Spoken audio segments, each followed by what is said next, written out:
The phone rang while my little boy was sleeping. I looked at the screen and stopped breathing for a second.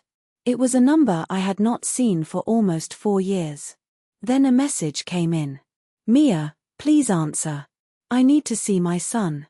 My hand began to shake. Because the man who sent that message was the same man who left me when I was pregnant. His name was Ryan. And for a long time, I thought his silence would be the end of my story. But I was wrong. My story did not end when he walked away. It began there.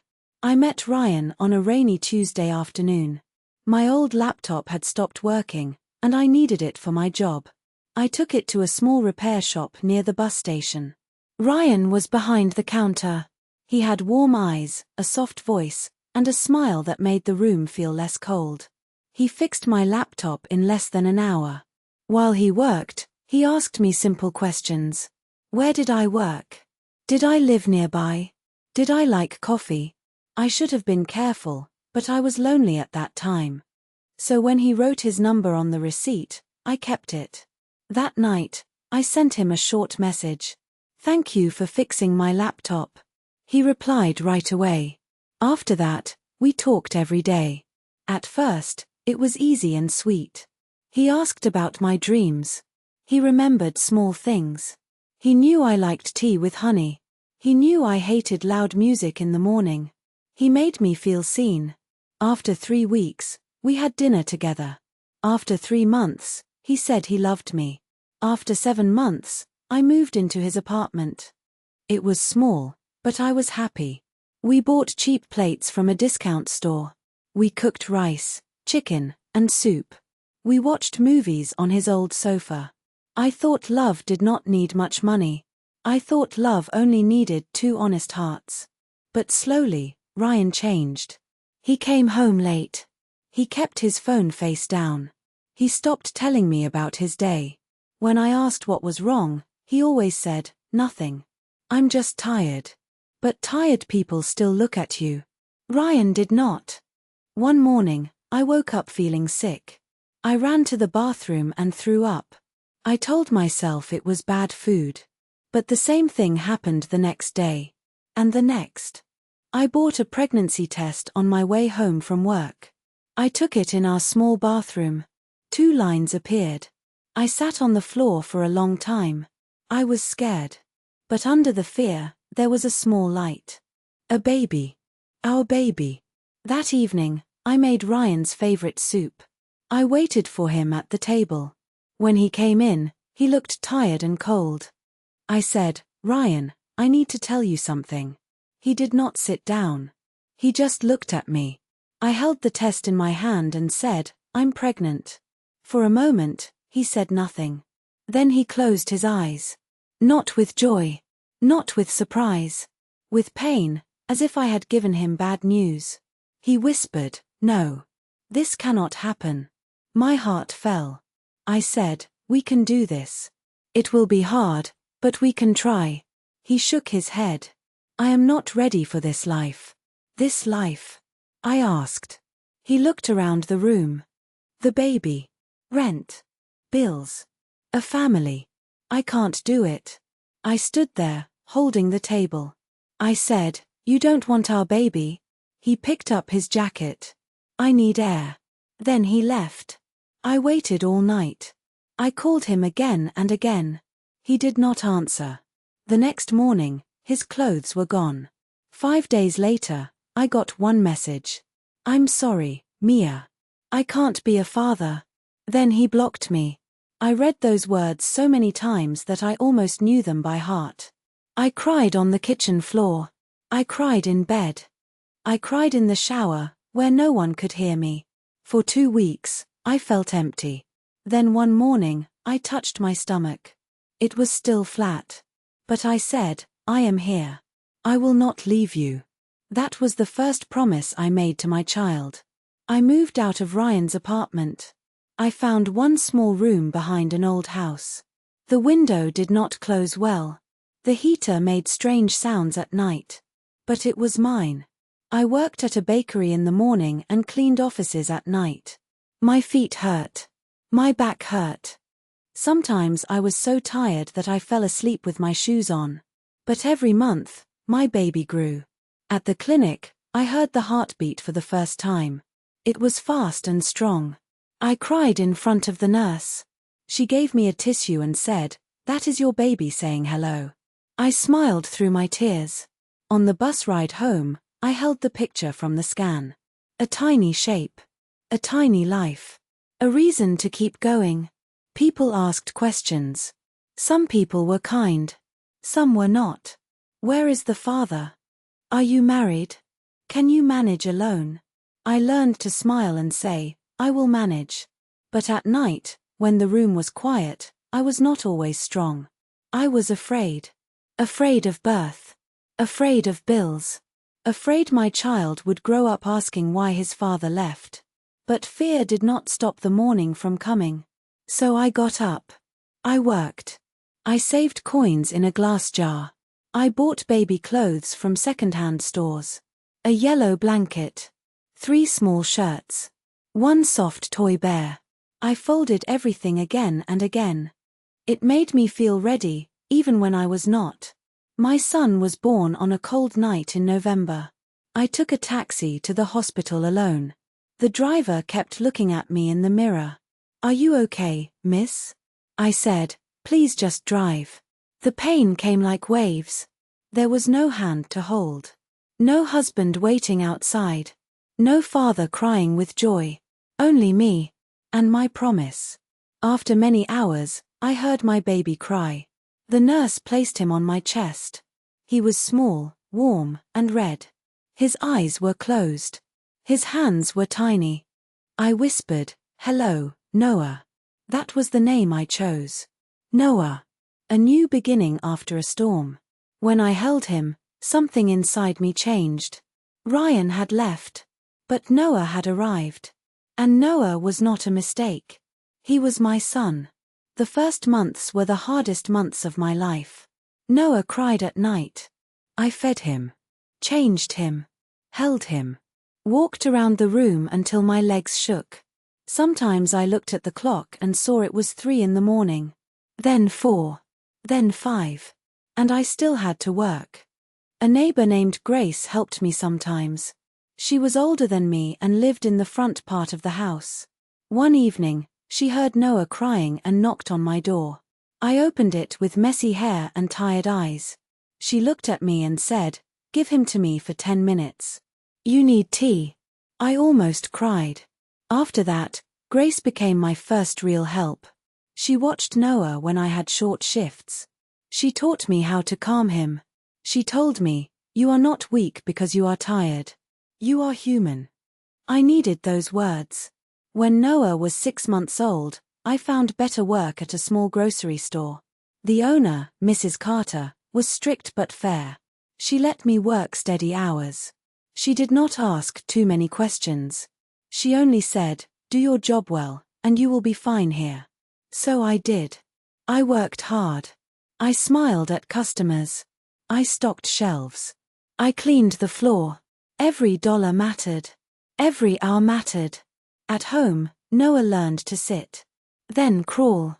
Then stand by holding the chair. The first time he said "Mama," I covered my mouth and cried. He laughed because he thought my tears were funny.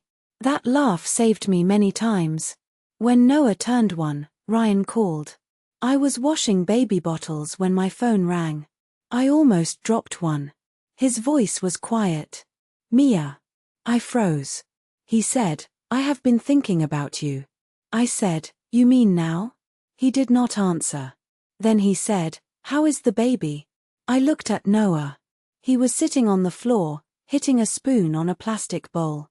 I said, "His name is Noah. And he is fine." Ryan breathed out. "I want to meet him." A cold feeling moved through me. I remembered the pregnancy test. The empty apartment. The blocked messages. The nights I cried alone. I said, "Why now?" He said, "I was scared. I made a mistake." I closed my eyes. A mistake is forgetting milk.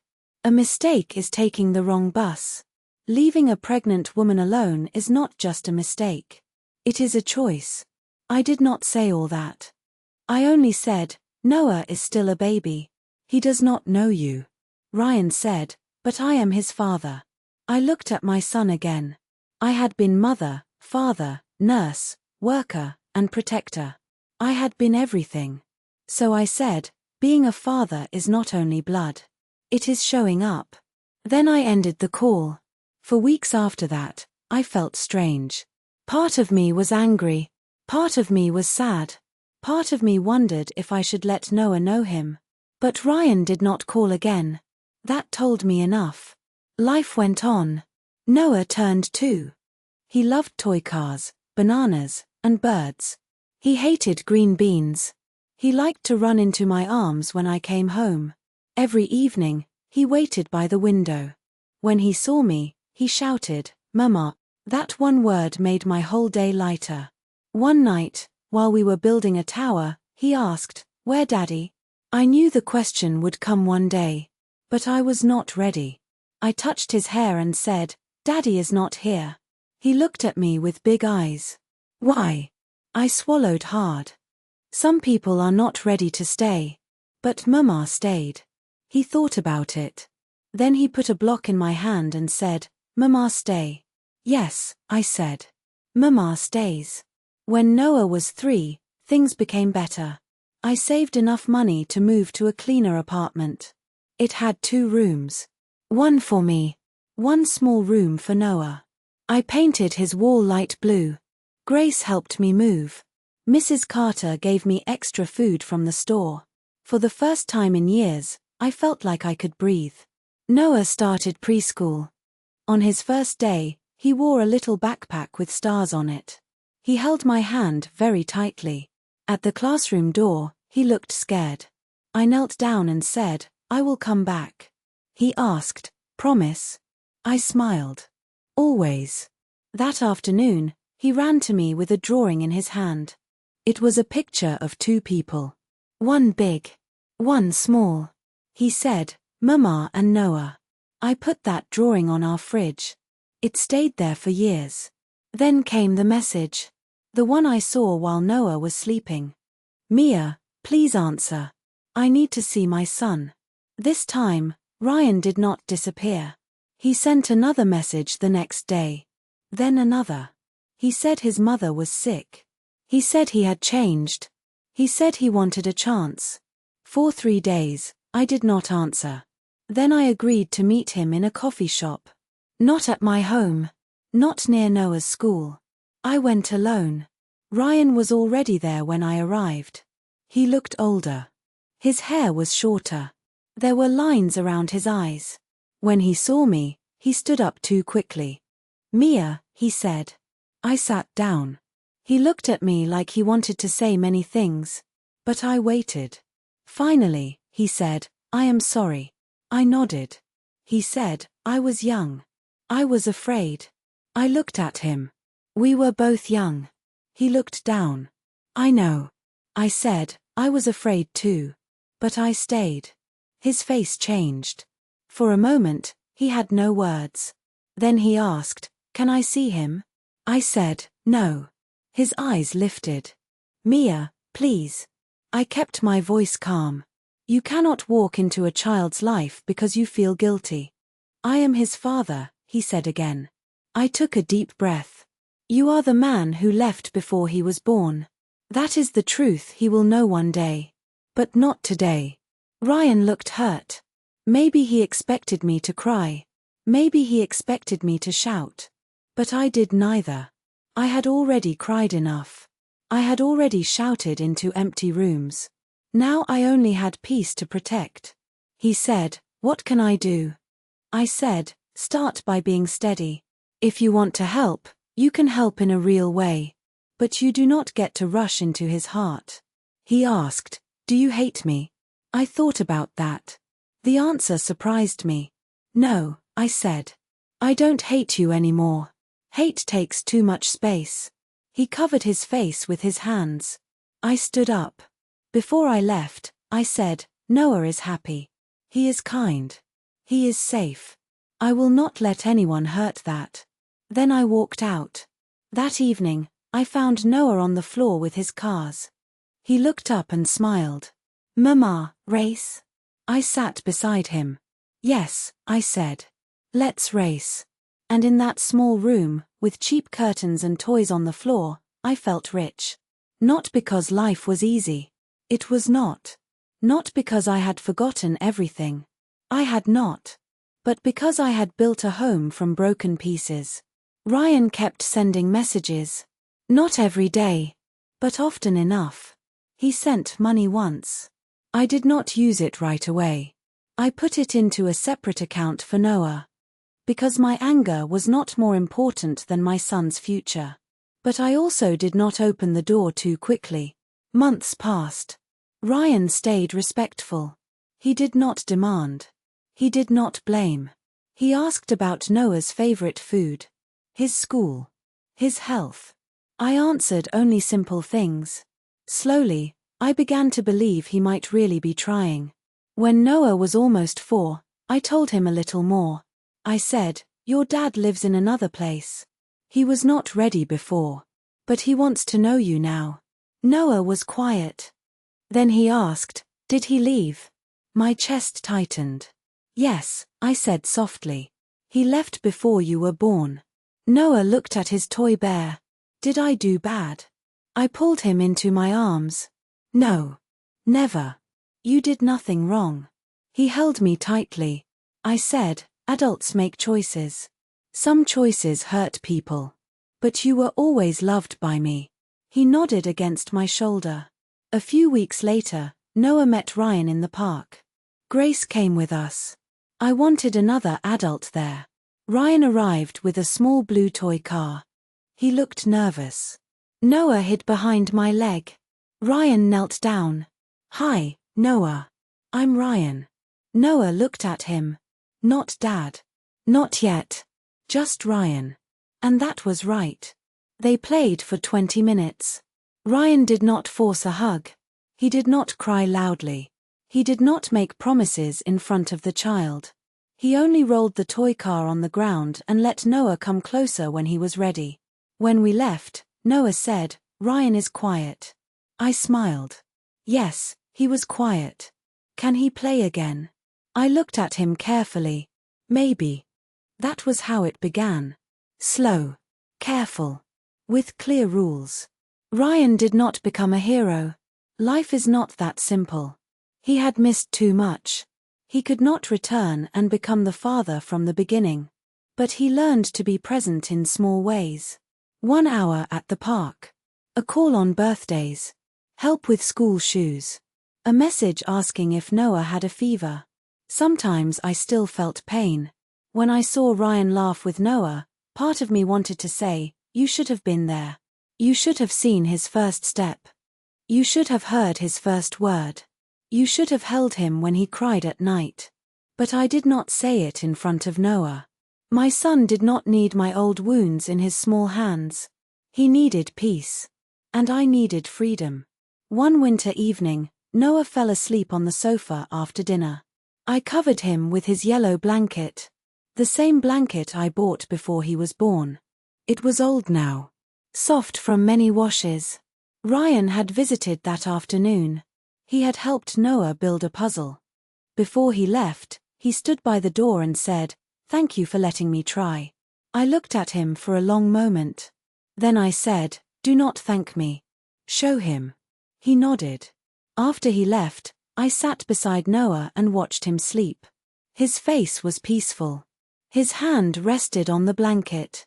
I thought about the girl I used to be. The girl sitting on a bathroom floor with a pregnancy test in her hand. The girl waiting all night for a man who did not return. The girl walking to work in the rain with swollen feet. I wanted to tell her something. I wanted to tell her she would survive. More than that, she would grow. She would learn that love is not begging someone to stay. Love is staying for someone who needs you. Years have passed now. Noah is older. He knows more of the truth. He knows Ryan is his father. He also knows I was the one who stayed from the start. Ryan is in his life, but carefully. There are good days. There are awkward days. There are questions we still answer slowly. But Noah is not a broken child. He is bright. He is gentle. He is loved. And I am not the abandoned woman I once thought I was. I am Mia. I am a mother. I am the woman who carried fear in one hand and hope in the other. I am the woman who kept walking. And when my son runs to me now, taller than before, laughing with his whole heart, I still hear that first promise. I am here. I will not leave you. The first meeting in the park went better than I expected. Ryan did not try to act like a father. He did not buy expensive gifts. He did not make promises. He simply sat on the grass and listened to Noah talk about toy cars, dinosaurs, and birds. When we left that day, Noah waved goodbye. Ryan smiled like that small wave meant everything. Maybe it did. Over the next few months, Ryan stayed in contact. Not every day. Not every week. But he was there. For the first time in his life, he seemed willing to do something difficult. He was willing to be patient. Noah slowly became comfortable around him. Sometimes they played soccer in the park. Sometimes they went for ice cream. Sometimes they spent an hour building toy airplanes. I never left them completely alone. Not yet. Trust grows slowly after it has been broken. Ryan understood that. One evening Noah asked me a question that made my heart stop. Did Ryan leave because he didn't love me? I was washing dishes. The plate almost slipped from my hands. I turned off the water and sat beside him. No, sweetheart, I said softly. Then why did he leave? I looked at his small face. Children deserve the truth. But they deserve it in pieces they can carry. When you were still in my tummy, Ryan was afraid. He made a bad choice. Noah thought about that. Was he afraid of me? No. Then what? I smiled sadly. He was afraid of being a father. Noah was quiet for a long time. Then he asked, is he still afraid? I looked out the window. Ryan had spent months trying to rebuild a bridge he had burned himself. Maybe he was still afraid. But he was walking across it anyway. I don't think so, I said. That answer seemed enough for him. Children are often wiser than adults. A few weeks later, Ryan called me. His voice sounded different. Tired. Serious. He asked if we could meet. We sat in the same coffee shop where we had talked months before. Ryan looked nervous. After several minutes, he finally spoke. My mother is dying. I looked at him quietly. He continued. She has cancer. The doctors say she doesn't have much time. For a moment, neither of us spoke. Then he said something that surprised me. She knows about Noah now. I raised my eyebrows. Ryan nodded. I told her everything. I waited. She asked me one question. What question? I asked. He looked down at his coffee. She asked how I could leave my own child. The words hung in the air. Heavy. Painful. True. Ryan rubbed his face. I didn't know what to say. For the first time, I saw real regret. Not guilt. Not excuses. Regret. The kind that arrives too late. A few days later, Ryan asked if his mother could meet Noah. At first I said no. Then I thought about it. Noah deserved to know where he came from. And an old woman should not die carrying someone else's mistake. So I agreed. The meeting happened on a sunny afternoon. Ryan's mother was sitting in a wheelchair. She looked fragile.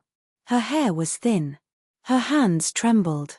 But her eyes were warm. When Noah walked over, she began to cry. She held his small hand. You are beautiful, she whispered. Noah looked confused. Then he smiled. Children do not carry old anger. They simply see people. For 2 hours they talked. She showed him old family photos. She told him stories about Ryan as a boy. She laughed when Noah asked too many questions. When we left, she hugged him tightly. Then she looked at me. I owe you an apology. I shook my head. You don't. But she continued. My son hurt you. There was sadness in her voice. I raised him better than that. I didn't know what to say. She squeezed my hand. You saved that boy. Her eyes moved toward Noah. And you saved my grandson. I felt tears forming. For years I had carried the weight alone. Hearing someone finally acknowledge it felt strange. Like putting down a heavy box after carrying it for miles. A month later, Ryan's mother passed away. Ryan called me after the funeral. He did not say much. Neither did I. Some pain does not need many words. After that, something changed. Ryan became more consistent. He never missed a visit. He never forgot a birthday. He showed up when Noah had a school performance. He showed up when Noah got sick. He showed up when Noah needed help building a science project. For years, I had wanted him to show up. Now that he finally did, I realized something unexpected. I no longer needed him. That chapter of my life had already closed. One evening Grace came over for dinner. She had become family to us. Noah loved her like a grandmother. As we cleaned the table, she smiled at me. You look different.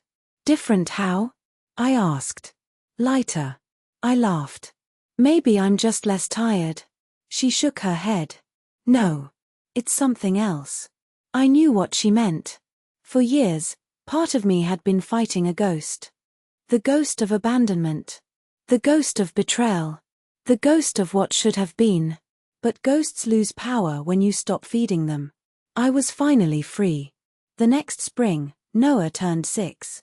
His school held a family day. Parents were invited to attend. Children could bring drawings, photos, and stories about their families. I worried about that event for weeks. Every family looked different. Some children had 2 parents. Some had 1. Some lived with grandparents. I didn't know how Noah would feel. That afternoon, parents filled the classroom. Ryan stood on one side. I stood on the other. The teacher smiled and asked Noah to present his project. He walked to the front holding a large sheet of paper. My heart was racing. The paper showed 3 people. A woman. A little boy. A man. The teacher asked him to explain. Noah pointed to the woman. This is my mom. Then he pointed to himself. This is me. Finally he pointed to the man. This is Ryan. The teacher smiled. Tell us about your family. Noah looked at the drawing. Then he said something I will never forget. My mom stayed when things were hard. The room became quiet. Noah continued. Ryan wasn't here at first. I felt my chest tighten. But now he is trying. The teacher nodded gently. Noah smiled. And Grace gives the best cookies. Everyone laughed. The tension disappeared. But tears filled my eyes. Because in a few simple sentences, my son had explained our entire story. Not with anger. Not with blame. Just truth. That night, after Noah fell asleep, I sat alone on the balcony. The city lights flickered below. The air was warm. Ryan sent me a message. Thank you for giving me a chance to know him. I looked at the screen for a long time. Then I typed a reply. This chance wasn't for you. A minute later he answered. I know. I smiled. For once, he truly understood. Years ago, I thought my life ended when a man walked out the door. I thought being left while pregnant was the worst thing that could happen. I was wrong. The worst thing would have been giving up. The worst thing would have been believing I wasn't strong enough. The worst thing would have been letting someone else's choice decide my future. Instead, I kept going. One step. One day. One promise at a time. The promise I made to my unborn son in a tiny rented room. The promise I repeated during sleepless nights. The promise I whispered when I was afraid. I am here. I will not leave you. Today Noah is older. He is happy. He is loved. And every time he laughs, I remember the scared young woman I used to be. I wish I could sit beside her for just a moment. I would hold her hand. I would tell her not to be afraid. I would tell her that one day the tears would stop. One day the fear would become strength. One day the broken pieces would become a home. And most importantly, I would tell her this. The man who left was never the reason for the story. The little boy who stayed was. And he was worth every difficult step along the way. Sometimes the people we trust the most are the ones who leave when life becomes difficult. And sometimes the people who stay are not the ones we expected. Mia's story is not only about heartbreak. It is about courage, responsibility, and the quiet strength that grows when there is no one else to depend on. Ryan eventually returned, but he could never get back the years he missed. Some choices can be forgiven, but they can never be undone. The question is not whether people can change. Many people do. The real question is this. If someone leaves when you need them most, should they be given a second chance later? And if forgiveness is possible, does it always mean trust should be restored? What do you think?